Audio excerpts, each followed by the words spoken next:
Story 1. This happened 3 years ago, and I swear it is true. It is quite long, so please bear with me. If I can figure out how to add a link, a picture of my dog will be in the comments shortly. I have post-traumatic stress disorder, depression, and at the time, an undiagnosed bipolar disorder. This will explain some of my behavior throughout the story.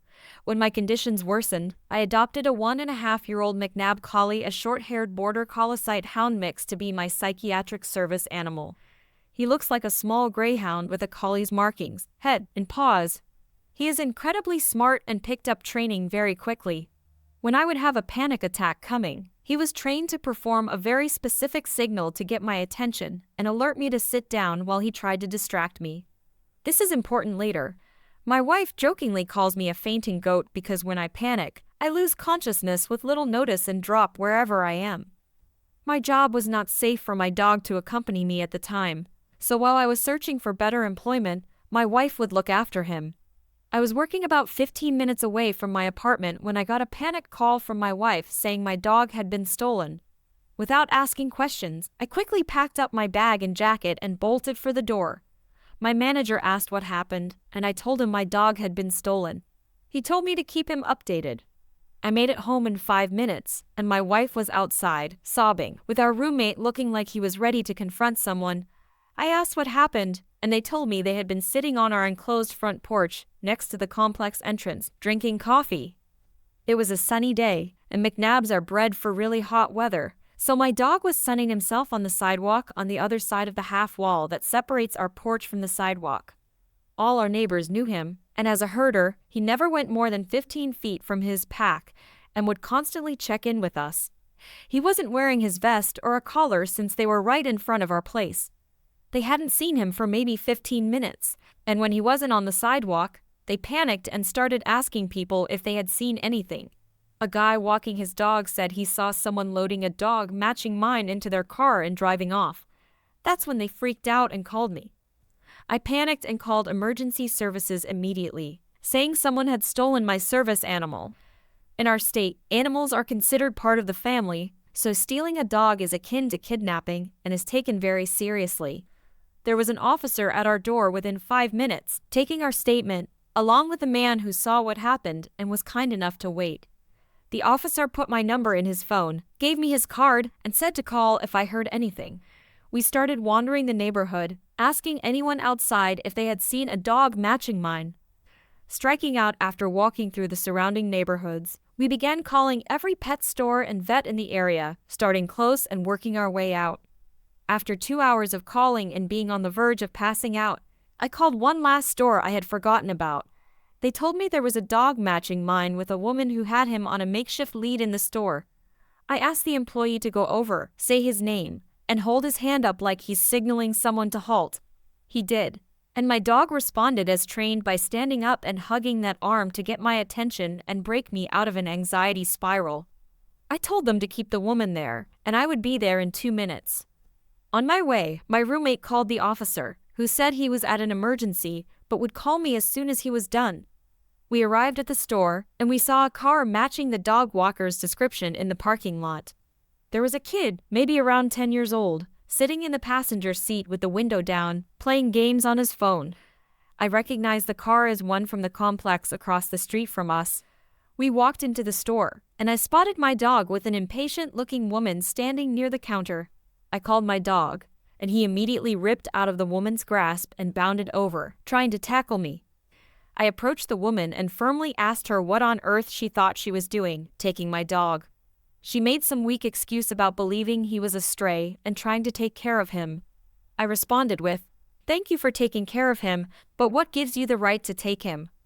The employee then tried to tell me to calm down, saying I was being unfair and that she was trying to do a good deed.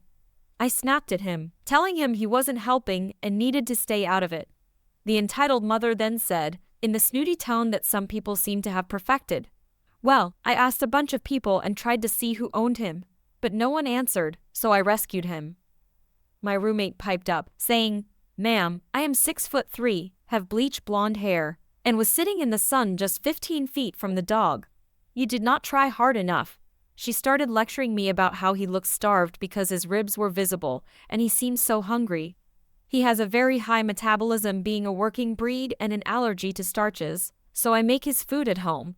He literally eats healthier than I do. She then told me that was a lie because he had eaten an entire 5-pound bag of dog food before they came to the store, and I nearly lost my temper. By this time, she was getting upset and trying to act as though I was an animal abuser who didn't deserve my dog, insisting that there was no way he could be a service dog, even though I had his vest in my hand. She then had the nerve to suggest that she and her child could take much better care of him. The employee told me to be more polite and that I was out of line for treating her this way, and if I didn't behave, I would be removed from the store.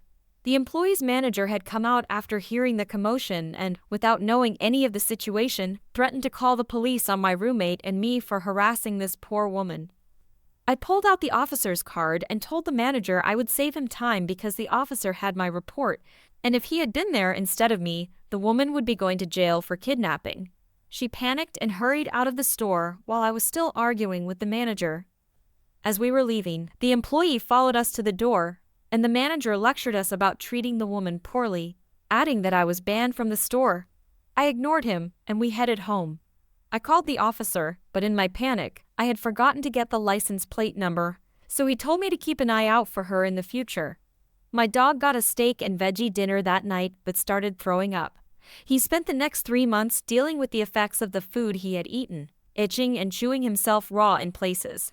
I ended up staying home for 3 days with a constant anxiety attack, but my boss was understanding and gave me extra vacation pay. The only good thing that came from the whole ordeal, besides getting my dog back, was the next day when I called the owner of the pet store. They only had 3 locations, and I knew from shopping at one of the other stores that the owner was usually there 3 days a week. I explained what had happened and how the manager and employee had treated me, and he told me not to worry. He invited me to swing by his main store to pick up a free cow bone for the pup and assured me he would handle the rest. I later found out that the employee was immediately terminated and the manager was demoted and eventually fired for poor customer service practices. Story 2. I am a daycare worker and I get a lot of babysitting gigs. I babysit one sweet little boy.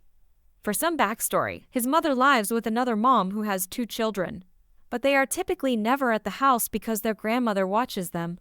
One of her children is so difficult that he got kicked out of our daycare program at school, while the other is in the 6th grade and keeps to herself. Normally, when I watch the well-behaved child, the mom pays me $25 a day, which isn't much, but he's easy to take care of, so I don't mind. However, one day, the other mother left her 2 children at the house. We had previously discussed me watching her children as well for the same price, but she ended up saying I was asking too much. I don't really think about $3 an hour is an absurd amount, but whatever. The well-behaved child and the difficult child do not get along at all. There is constant fighting, screaming, crying, and hitting, making it hard to control at times. The mom of the 2 children texted me and said she would pay me if I took the kids to the park, and I agreed. The children were fighting as usual, so I suggested they play a video game, and they agreed. They were playing nicely, and everything was going well, so I asked them if they wanted to go to the park soon. They said they would go in a little while, and I was fine with that since I had finally managed to calm them down.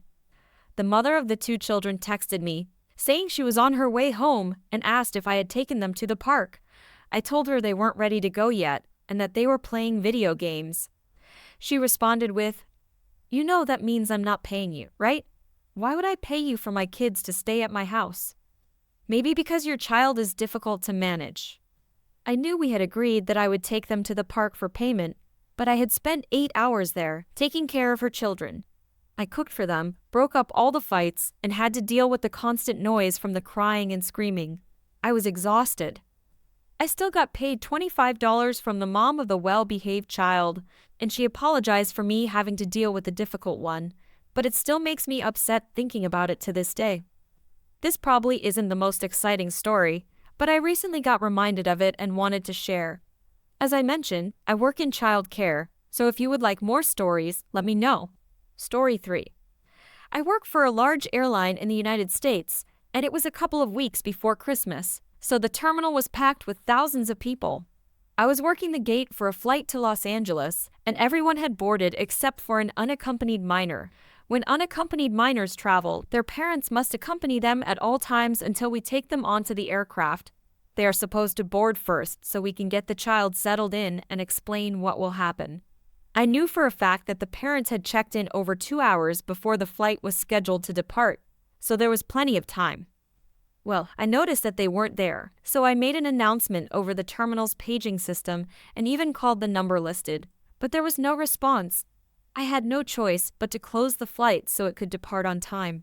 While the flight was getting ready to leave, I was doing my paperwork when a woman walked up and said they were here. Keep in mind, there was only one adult woman. I told her that the flight was closed and was leaving. Entitled mother? No, it's not. She's not on it yet.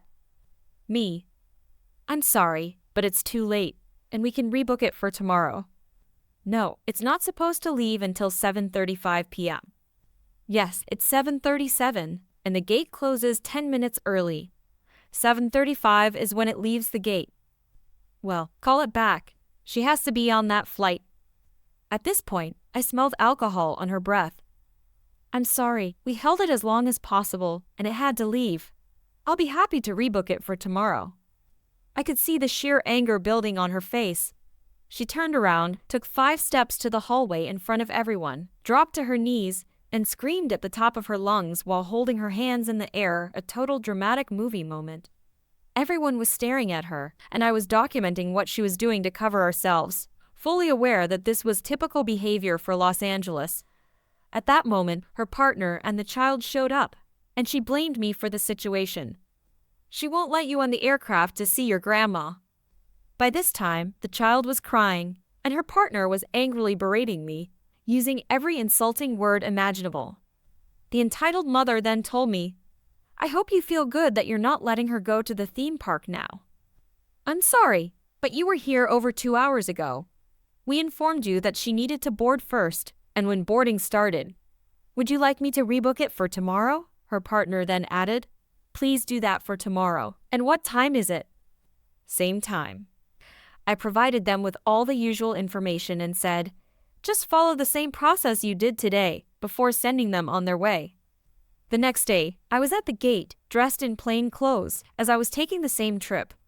I saw the same entitled mother approach the gate counter, demanding to know who her daughter would be sitting next to.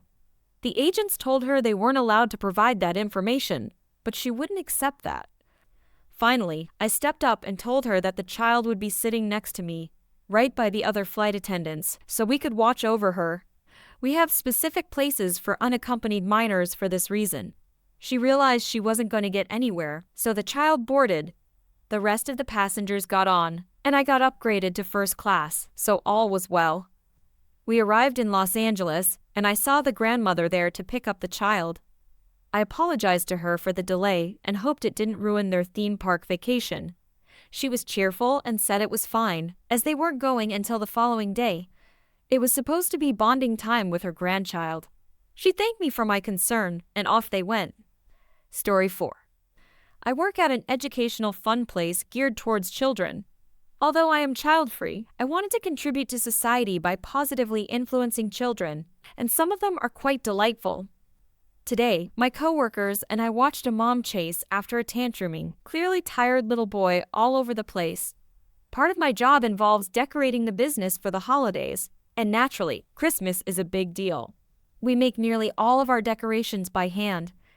About 2 hours after it was clear they needed to leave, the little boy ran behind an 8-foot Christmas tree, which was set up in a heavily decorated area with nothing to play with around it, hence why we chose to decorate there.